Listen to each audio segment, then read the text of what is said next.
Hello everyone! Shoutout nga pala dyan sa second year nursing student -5 na nanonood sa ating live stream. Charis! So, good afternoon -5.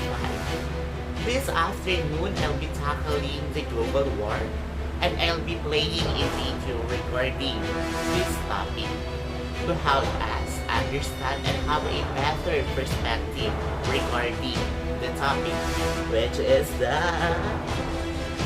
global war.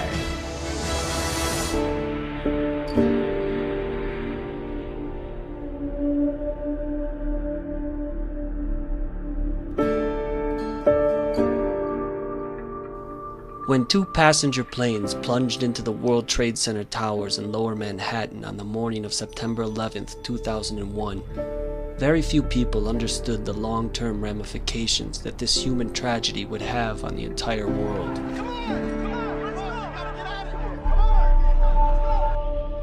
Responsibility for the attacks was taken by the armed Islamic fundamentalist group Al-Qaeda, led by the Saudi-born Osama bin Laden.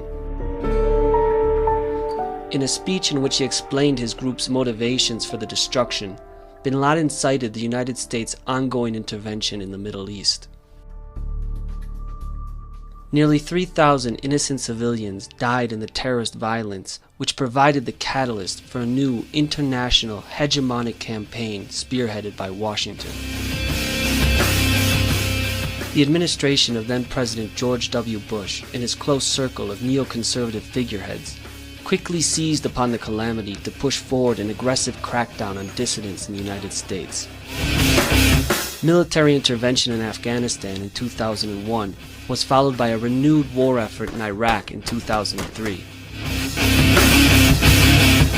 Nowhere in the major media was the question of control of the Middle East and its vast oil resources ever mentioned, nor was there a whisper of the private military contractors who became the real beneficiaries of Washington's bellicosity. The total cost of the United States military incursions in Afghanistan and Iraq has now been tagged at more than $4 trillion. The human cost of this intervention, however, has been much higher, with the total loss of lives estimated at over 2 million. When Barack Obama was elected U.S. President in 2008, many thought that the United States was on a path towards a more enlightened foreign policy. The Middle East is facing one of its gravest crises in recent history, with U.S. military fingerprints all over the region. The rise of a new, heavily armed and well-organized Islamic fundamentalist army paints a picture of instability more insidious than in the years immediately preceding the tragedy of September 11, 2001.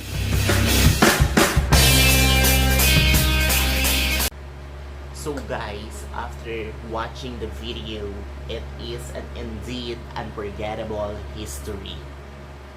On the 11th day of the month September, year 2001, or commonly known as 9/11.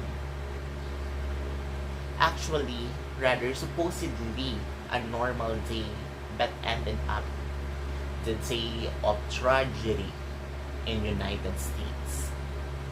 So, let's emphasize the terrorist intention or their goal of attacking United States.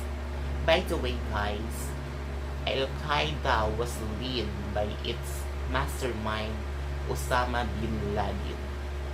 And based on what I understand, Al-Qaeda's goal of attacking or targeting World Trade City or the Twin Tower is to weaken the United States. And so, that's all. Rather, that's the end of my discussion. I hope you learned from it. Thank you. Bye-bye. Rar.